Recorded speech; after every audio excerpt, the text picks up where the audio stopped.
बिस्मिल्लाहिर्रहमानिर्रहीम, अस्सलाम वालेकुम। मैं हूं मखदूम शहाबुद्दीन। 4 सितंबर 2025 जुमेरात का दिन। इंतहाई अहम तरीन और तशवीशनाक डेवलपमेंट्स हैं। एक जानिब तो भारत की तरफ से मजीद पानी छोड़ दिया गया है। सैलाब का अलर्ट जारी करते हुए पाकिस्तान को बाज़ाब्ता तौर पर भारतीय हाई कमीशन जो इस्लामाबाद में मौजूद है उसने रिटन मरासला जो है वो जारी करके आगाह कर दिया है कि तबाही जो है वो मचने जा रही है और हमने अपने डैम्स के जो दरवाजे हैं वो खोल दिए हैं। लेकिन इससे भी ज्यादा मामला जो खतरनाक हुआ है वो ये है कि चनाब ने रावी को रोक दिया है और अब जो तबाही से बचने के लिए इकदामात करने का मंसूबा था कि इस तरीके से यहां पर शगाफ डालकर इस तरह से पानी को डाइवर्ट करके पानी का बहाव जो है उसे मैनेज करके तबाही को रोका जा सकता है, अब उस सारे के सारे प्लान के अंदर एक बहुत बड़ी रुकावट जो है वो आकर खड़ी हो चुकी है। उस हवाले से भी कुछ एक्सक्लूसिव डिटेल्स आपके सामने रखते हैं। सबसे पहले तो नाज़रीन किराम मैं आपको यह बताऊं कि भारत ने दरियाई चनाब में पानी की सतह बुलंद होने पर बगलियार और सलाल डैम के स्पिलवेज जो है वो खोल दिए हैं और पाकिस्तान को भारतीय हाई कमीशन जो है उसके जरिए मुमकिना सैलाब से मुतला कर दिया है। भारतीय मीडिया के मुताबिक शदीद बारिश के सबब दरियाई चनाब में पानी की सतह बुलंद होने पर बगलियार डैम के स्पिलवेज खोल दिए गए हैं। दरियाई चनाब पर बने सलाल डैम के दरवाजे भी खोल दिए गए हैं। भारतीय मीडिया का बताना है कि बालाई इलाकों में शदीद बारिशों के सबब दरियाई चनाब में तुगयानी है। दूसरी जानिब भारत ने एक बार फिर भारतीय हाई कमीशन के जरिए पाकिस्तान को सैलाब से आगाह कर दिया है। भारतीय हाई कमीशन की जानिब से हुकूमत पाकिस्तान को भेजे गए मरासले में यह कहा गया है कि दरियाई सतलज में हरीके ज़ेरी और फिरोजपुर ज़ेरी में पानी छोड़ने का हमने मंसूबा बना लिया है और पानी छोड़ा जा रहा है। मरासले में कहा गया है कि सैलाबी पानी छोड़े जाने की वजह से सतलज के अंदर ऊंचे दर्जे का सैलाब होगा। वजारत आबी वसाइल ने भारतीय मरासले के बाद इस वक्त फ्लड अलर्ट जो है वो जारी कर दिया है। अब एक तरफ यह सूरत हाल है तो वहीं दूसरी जानिब बारिशें जो हैं पंजाब के अंदर उनका अलर्ट भी जारी है और पंजाब के अंदर जो बारिशें अगले 36 घंटे के अंदर होनी है उन बारिशों की वजह से भी सूरत हाल जो है वो मजीद तशवीशनाक हो सकती है। ऑलरेडी दरियाओं नदी नालों के अंदर तुगयानी है, लेवल जो है वो बहुत ऊपर है, शगाफ डाल के फ्लड को मैनेज किया जा रहा है। लेकिन इस सब के अंदर अर्बन फ्लडिंग और शदीद तरीन बारिशें जो हैं उनसे भी मजीद तबाही मच सकती है। और इस वक्त मैं आपको यह बता दूं कि सतलुज के अंदर जो पानी छोड़ा गया है उसके अनफॉर्चुनेटली असरात जो हैं वो आना शुरू हो चुके हैं। बहावल नगर में दरियाई सतलुज के किनारे आबादियां जो हैं वो मुकम्मल तौर पर सैलाब में डूब चुकी हैं। तफसीलात के मुताबिक बहावलपुर में दरियाई सतलुज में पानी के बहाव में तेजी की वजह से फतवाली के करीब बंद टूट गया जिसके सबब सैकड़ों एकड़ पर काश फसलें ज़ेरे आब आ गईं। इसके अलावा दरियाई सतलुज में कसूर के मकाम पर पानी की सतह मजीद बुलंद होने लगी है और बहावल नगर में दरियाई सतलुज के किनारे आबादियां सैलाब में डूब गई हैं जिसके बाद रेस्क्यू एहलकार जो है वो महसूर अफराद को रेस्क्यू करने में मसरूफ हैं। वहां पर बहुत से लोग ऐसे हैं जो मुकम्मल बस्तियां जिनका रास्ता जमीनी रास्ता मुनक़ता हो चुका है वहां पर लोग महसूर हो गए हैं, वहां पर लोग स्टक हो चुके हैं और मुकम्मल तौर पर बस्तियां जो हैं गांव जो हैं वो ज़ेरे आब आ चुके हैं। दूसरी जानिब आरिफ वाला में भी सैलाबी पानी में डूबकर एक शख्स जाँ बहक हुआ है जिसकी लाश निकाली जा रही है। कबीरवाला में अब्दुल हकीम रेलवे क्रॉसिंग ब्रिज ज़ेरे आब आ गया जबकि सैलाबी सूरत हाल के पेश नजर शोरकोट खानेवाल रेलवे ट्रैक बंद कर दिया गया है। ट्रेनों की आमदोरफ्त को भी मुअत्तल कर दिया गया है। अब नाज़रीन इकराम सूरत हाल खराब कहां से होती है इस चीज को आप समझें कि किस तरह से रावी ने जो चनाब है और सतलुज और रावी इनके जो मसाइल अब बन चुके हैं दरियाओं के अंदर। आपको पता है ऑलरेडी तुगयानी है पंजाब के दरियाओं के बाद ये सिंध के अंदर क्या कर सकता है सैलाब, इस हवाले से भी डिटेल्स रखते हैं। लेकिन पहले मैं आपको यह बताऊं नाज़रीन इकराम के झंग में सड़क के एक जानिब बंद तोड़ने से अहमदपुर सियाल का पूरा इलाका डूबा हुआ है और पानी 8 से 9 फुट तक खड़ा है। मकामी अफराद के मुताबिक बाऊ पुल की दूसरी जानिब भी बंद तोड़ा जाता तो तबाही कम हो सकती थी लेकिन यहां पर बहुत शदीद तबाही जो है वो मची है। अभी दूसरी तरफ कट लगाकर अहमदपुर सियाल को बचाया जा सकता है इस वक्त जो ऑन ग्राउंड सूरत हाल है।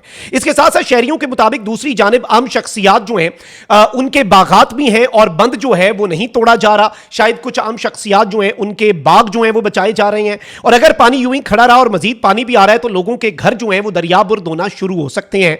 ये डिटेल्स जो है नाज़रीन इकराम एक जर्नलिस्ट है मोहम्मद उमैर उन्होंने शेयर की हैं और ये सामने रखना बहुत जरूरी है कि कोई बासर शख्स है और वो अगर अपनी फसलें बचाकर लोगों के घर जो हैं उनकी तबाही के ऊपर उसे फर्क नहीं पड़ रहा और लोगों के घर जो हैं और लोगों के जमा पूंजी है वो अगर उसमें डूब रही है तो मैं ये समझता हूं ये इंतहाई तशवीशनाक चीज है। और ये फ्लड के रिलीफ एफर्ट्स जो हैं उनके ऊपर एक क्वेश्चन मार्क भी लगता है, क्योंकि इस वक्त सबसे पहली प्रायोरिटी लोगों के घर होने चाहिए, लोगों की जान और माल। अब वहीं दूसरी जानिब नाज़रीन किराम, मैं आपको यह बताऊं कि झंग, टोबा टेक सिंह और खानेवाल में इस वक्त इंतहाई मुश्किल सूरत हाल पैदा हो चुकी है। झंग में सड़क के एक तरफ बंद तोड़ने के फैसले ने ना सिर्फ झंग बल्कि खानेवाल और टोबा टेक सिंह के लिए भी हंगामी हालात किस तरीके से पैदा किए हैं कि एक तरफ से जो बंद तोड़ा गया है, चनाब में पानी का बड़ा रेला था जिसके बाइस अब दरियाए रावी का पानी संदनाई के मकाम पर चनाब का हिस्सा बनने के बजाय वापस जा रहा है, जिससे आबादियों को नुकसान पहुंच रहा है। यानी कि चनाब जो है उसने रावी का रास्ता रोक दिया है और जो पानी रावी का था सिंदनाई के मकाम के ऊपर जिसने चनाब का हिस्सा बनना था, वो पानी जो है उसका चनाब का पानी उसका रास्ता रोक रहा है और वो पानी जो है नाज़रीन किराम वो वापस जाकर वहां पर मौजूद आबादियां जो हैं उन्हें लगातार नुकसान पहुंचा रहा है। जब तक अहमदपुर सियाल में पानी कम नहीं होगा तब तक रावी का पानी चनाब का हिस्सा नहीं बन सकेगा। रावी का पानी चनाब का हिस्सा बनना जरूरी है ताकि फ्लो जो है वो आगे की तरफ जाए। इसलिए जरूरी है कि सड़क की दूसरी जानिब भी कट लगाकर अहमदपुर सियाल को भी बचाया जाए और दीगर इजला को भी। यानी किसी बासर शख्स जो है अगर उसकी कोई जमीन आ भी चुकी है तो I don't see a point कि आप एक जिला नहीं बल्कि 3-4 इजला जो हैं उनके ऊपर क्वेश्चन मार्क एक रेज हो जाता है। इसमें हम मजीद भी तहकीकात करने की ऑन ग्राउंड कोशिश करेंगे कि ये डिटेल्स क्या हैं, किसका रकबा है और इसमें क्या ये वाला एलिमेंट है। लेकिन इसमें तशवीशनाक चीज ये है कि रावी का पानी जो कि चनाब में शामिल होना था वो नहीं हो रहा और वो वापस जाकर मजीद तबाही मचा रहा है। यहां पर भी पानी खड़ा हुआ है और अब जो भारत की तरफ से मजीद पानी छोड़ा जा रहा है। फिर इसके साथ साथ जो बारिशें हैं पंजाब के अंदर, शदीद तरीन मूसलाधार बारिशें, उनके हवाले से भी इस वक्त जो सिनेरियो है वो कोई ज्यादा अच्छा नहीं है। तो वहीं दूसरी जानिब सिंध और कराची के लिए भी अलर्ट है जी, और ये डिटेल्स भी आप ले लें और इन्हें ज्यादा से ज्यादा शेयर कीजिएगा। 7 से 10 सितंबर के दौरान सिंध में वक्फे वक्फे से तेज बारिशों का इम्कान है, जिसके बाइस कराची समेत सिंध के मुख्तलिफ शहरों में नशेबी इलाके जेरे आब आने का खदशा है।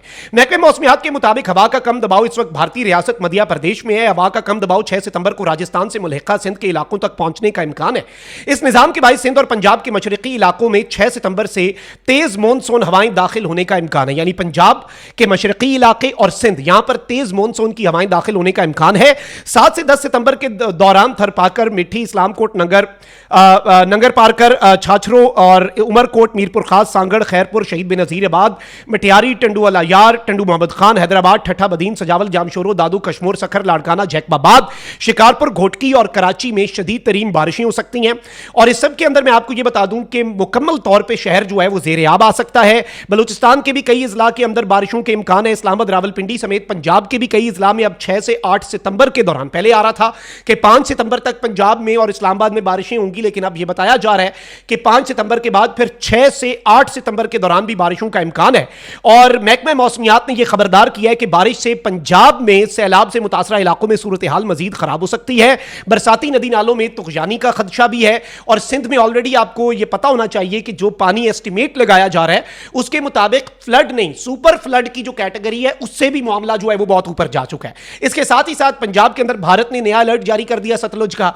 रावी और चनाब वाला इशू मैंने आपके सामने रख दिया। अब कल तक बारिशें और फिर कल कुछ बारिश बीच में रुके और फिर 6 से 8 तारीख तक शदीद तरीन बारिशों का जो इम्कान है और जो मॉनसून की एक नया स्पेल और मॉनसून की हवाएं पाकिस्तान में दाखिल हो रही हैं, इससे सूरत हाल आप अंदाजा नहीं कर सकते। अल्लाह ना करे, गॉड फॉरबिड, लेकिन शदीद तरीन खराबी की तरफ जा सकती हैं। और इस वक्त भी अभी मामलात को और इस पूरी सूरत हाल को, पानी के फ्लो को ज्यादा बेहतर तरीके से मैनेज करने की जरूरत है, जिस पर आवाज उठाना भी जरूरी है। इस वीडियो को शेयर करें। अपना बहुत ख्याल रखिए। अल्लाह निगहबान। पाकिस्तान जिंदाबाद।